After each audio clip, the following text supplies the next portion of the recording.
12월 28일 토요일입니다. 한 주간 동안 정말 고생 많으셨습니다. 겨울바람은 차갑지만 마음만은 따뜻한 겨울 보내시기를 바라고요.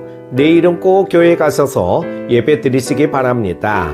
오늘 함께 묵상할 말씀은요, 요한계시록 21장 9절에서 21절입니다. 7 대접을 가지고 마지막 7 재앙을 담은 7 천사 중 하나가 나와서 내게 말하여 이르되 이리 오라. 내가 신부 곧 어린 양의 아내를 내게 보이리라 하고 성령으로 나를 데리고 크고 높은 산으로 올라가 하나님께로부터 하늘에서 내려오는 거룩한 성 예루살렘을 보이니 하나님의 영광이 있어 그 성의 빛이 지극히 귀한 보석 같고 벽옥과 수정같이 막더라. 크고 높은 성곽이 있고 12문이 있는데 문에 12 천사가 있고 그 문들 위에 이름을 썼으니 이스라엘 자손 12지파의 이름들이라. 동쪽의 세 문, 북쪽의 세 문, 남쪽의 세 문, 서쪽의 세 문이니 그 성의 성곽에는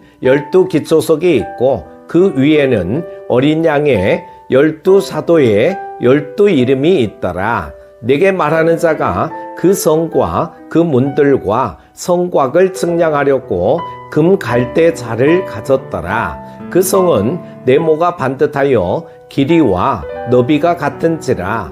그 갈대자로 그 성을 측량하니 12,000 스타디온이요 길이와 너비와 높이가 같더라.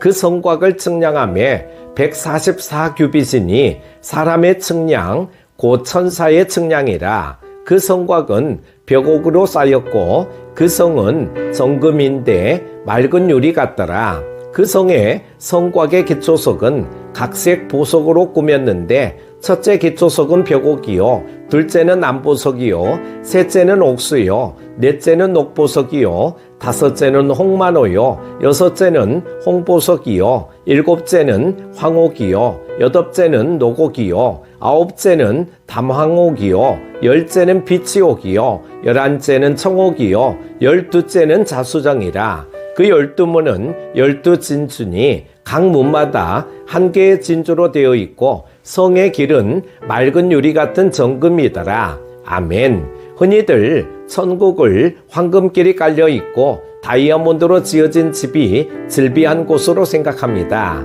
그러나 천국은 이 땅에서 생각하는 것들의 총체가 아닙니다. 본문은 어린 양의 신부인 새 예루살렘 성의 모습과 크기, 재료를 보여주면서 우리가 이 땅에서 어떻게 살아가야 하는지를 잘 가르쳐 줍니다. 첫 번째, 주의 영광을 드러내라는 것입니다.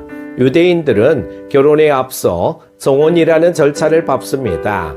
정식 결혼 전에 정혼을 하는 것이죠. 이때 법적으로는 부부가 됐지만 정혼한 신랑은 아버지의 집으로 돌아가 1년가량을 신부와 떨어져 지냅니다. 동거를 시작하지 않은 상태로 1년에서 2년 정도의 정혼 기간을 보내면서 각자의 집에서 새로운 가정을 이룰 준비를 합니다.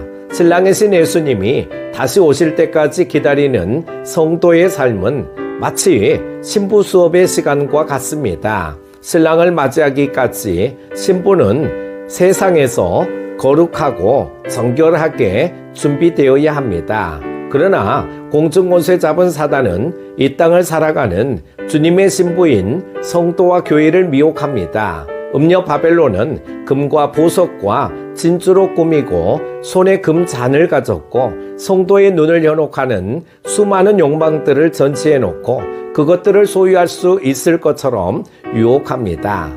그러나 미혹된 자의 끝은 애통이요 멸망입니다. 사도 요한이 환상 가운데 본 어린 양의 신부 새 예루살렘은 음녀 바벨론과 대조적으로 하늘에서 내려옵니다. 그 성은 화려하고 아름답지만 세상의 것과는 구별됩니다. 세상의 화려한 보석은 그 값으로 가치가 매겨집니다. 그러나 새 예루살렘 성의 아름다움은 값비싼 건축자재 때문이 아니라 하나님의 영광의 빛이 비춰지기 때문입니다.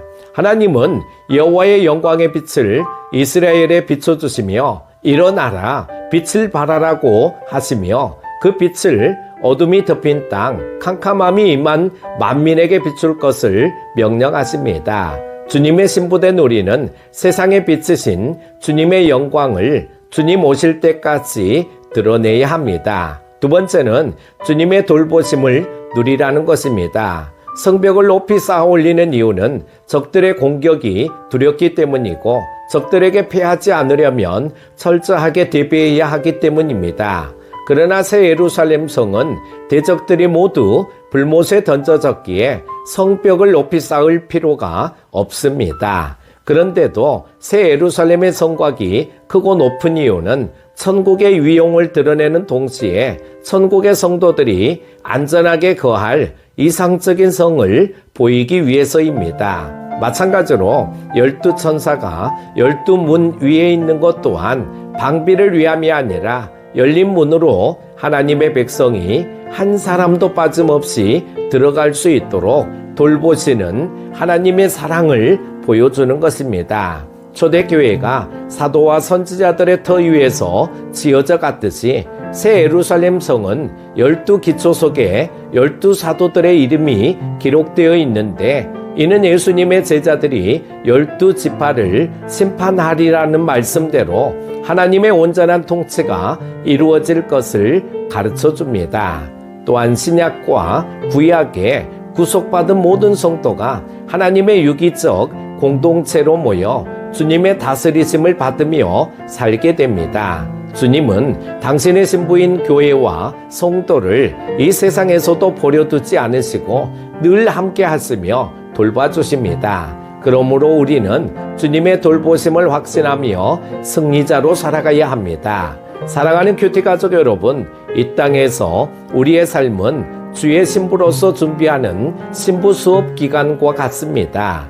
주님의 영광의 빛이 비추는 새 예루살렘이 아름답게 빛나듯 주의 신부인 교회와 성도는 주님의 영광을 드러내며 살아가야 합니다. 그리고 주님의 은혜 가운데 살아가는 삶의 지경을 넓혀 하나님의 기쁨이 되어야 할 줄로 믿습니다. 오늘 하루도 승리하십시오. 기도합니다. 참 좋으신 하나님 아버지, 새 날을 허락하여 주시고 말씀을 통해 은혜 받게 하시니 감사를 드립니다. 요한계시록 말씀을 묵상하면서 다가올 미래에 대한 소망을 가지고 더욱 깨어 정신을 차리고 믿음의 삶을 잘 살아가도록 인도하여 주옵소서. 마지막 때에 신부 수업과 같은 기간임을 기억하고 정결한 신부와 같은 믿음으로 주께 영광 돌려드리는 우리 모두가 되게 하여 주옵소서. 또한 한 해를 마무리하는 연말 연시에 건강도 지켜주시고 지금까지 지내온 것 주의 크신 은혜임을 잊지 말게 하시고 주님께 진정 감사할 수 있는 넉넉한 마음도 허락하여 주옵소서. 오늘도 주님과 동행하는 하루 되게 하여 주시기를 원하오며 예수님의 이름으로 기도드립니다. 아멘.